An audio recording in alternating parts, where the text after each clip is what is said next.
Kalangan pengusaha muda Kabupaten Gianyar yang bergabung dalam Semeton Tanpa Batas atau STB melaksanakan kegiatan sosial penyerahan sembako gratis kepada warga kurang mampu di Banjar Penyabangan, Desa Kerte, Kecamatan Payangan, Gianyar.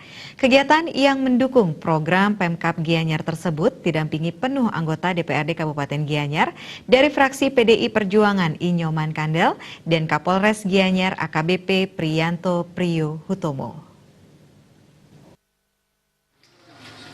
Kegiatan sosial untuk penyaluran dana CSR berupa penyerahan sembako gratis dari Semeton Tanpa Batas SBT tersebut digerakkan anggota Komisi 1 DPRD Kabupaten Gianyar Nyoman Kandel. 30 pengusaha yang tergabung dalam STB menyerahkan paket sembako kepada 67 kakak kurang mampu di 12 banjar adat sedesa Kerte yang penyerahannya dipusatkan di Jabapura dalam setempat. Sembako yang diserahkan murni berasal dari para pengusaha Gianyar atau lokasi usahanya berada di Kabupaten Gianyar, tepatnya di Kecamatan Payangan dan Tegalalang melalui dana Corporate Social Responsibility CSR. Anggota Komisi 1 DPRD Kabupaten Gianyar yang membidangi hukum tersebut menambahkan, pihaknya selaku wakil rakyat hanya mendampingi pelaku usaha untuk menyalurkan dana CSR agar tepat sasaran.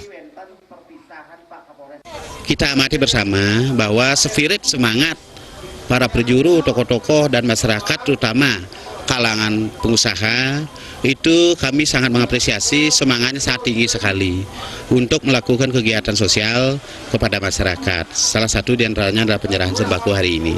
Dan kami berharap mudah-mudahan semua pengusaha yang telah berusaha di suatu wilayah tertentu itu mempunyai motivasi, spirit, semangat yang sama untuk melaksanakan aksi kegiatan sosial, terutama adalah untuk mensejahterakan Semeton yang kurang mampu dan melaksanakan lingkungan sosial sehingga lingkungan itu adalah bersih dan sehat. Kapolres Gianyar Priyanto Priyo Hutomo menyambut baik kegiatan STB yang didampingi penuh anggota DPRD Kabupaten Gianyar Nyoman Kandel. Kegiatan tersebut dinilai mampu menyatukan para pengusaha di Gianyar untuk melakukan kegiatan aksi sosial. Pelaksanaan kegiatan perdana yang juga didukung Kapolres Gianyar secara pribadi ini diharapkan ke depan semakin baik sehingga banyak masyarakat kurang mampu bisa dibantu secara optimal. Jadi saya selaku Kapolres Gianyar sangat menyambut positif kegiatan bakti sosial yang dilaksanakan oleh Semeton Tanpa Batas, di mana di dalamnya adalah banyak pengusaha-pengusaha dari wilayah Gianyar secara khusus yang melakukan aksi bakti sosial terhadap semua lapisan masyarakat. Di mana ini adalah kegiatan perdana, pasti ada kekurangan-kekurangan ataupun plus minusnya. Nanti akan kita gunakan untuk kedepannya lebih baik. Kemudian sementara itu, Ketua Komunitas STB, Kadek Rijasa mengaku dimudahkan dalam penyaluran dana CSR. CSR terselenggara berkat terjalinnya kerjasama yang baik dengan pemerintah Kabupaten Gianyar yang difasilitasi Nyoman Kandel dan didukung penuh Kapolres Gianyar. Kedepan diharapkan kegiatan sosial semakin banyak digelar pengusaha. Komunitas STB juga semakin besar dan kuat untuk menjalankan komitmen dan program kerja untuk membantu sesama melalui berbagai program bantuan CSR. Tujuan dan aksi sosial poinnya pada intinya adalah untuk berbagi sesama kepada Semeton atau sesama yang lagi membutuhkan atau masyarakat yang kurang mampu.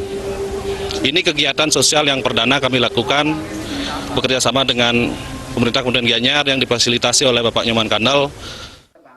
Tokoh masyarakat Banjar Dinas Bukian, Made Yondana mengapresiasi kegiatan yang diinisiasi Nyoman Kandel. Sebelumnya wakil rakyat asal pemilihan Payangan Tegalalang ini merealisasikan janji kampanyenya untuk menyerahkan gaji perdananya kepada masyarakat kurang mampu. Kini semangat itu berhasil diketok tularkan melalui alokasi dana CSR berbagai perusahaan untuk membantu masyarakat yang kurang beruntung. Dengan moderator Bapak Nyoman Kandel, beliau sebagai DPRD Kabupaten, saya secara pribadi mengucapkan banyak terima kasih. Begitu pula pada investor. Selaku Klien Dinas Bukian, Made Yundana merasakan besarnya manfaat dari kegiatan CSR. Ia berharap kegiatan selanjutnya bisa dilaksanakan di daerahnya dengan menghimpun para pengusaha agar bersedia menyalurkan dana CSR perusahaan baik berupa sembako maupun program unggulan untuk masyarakat. Tim Liputan Bali TV.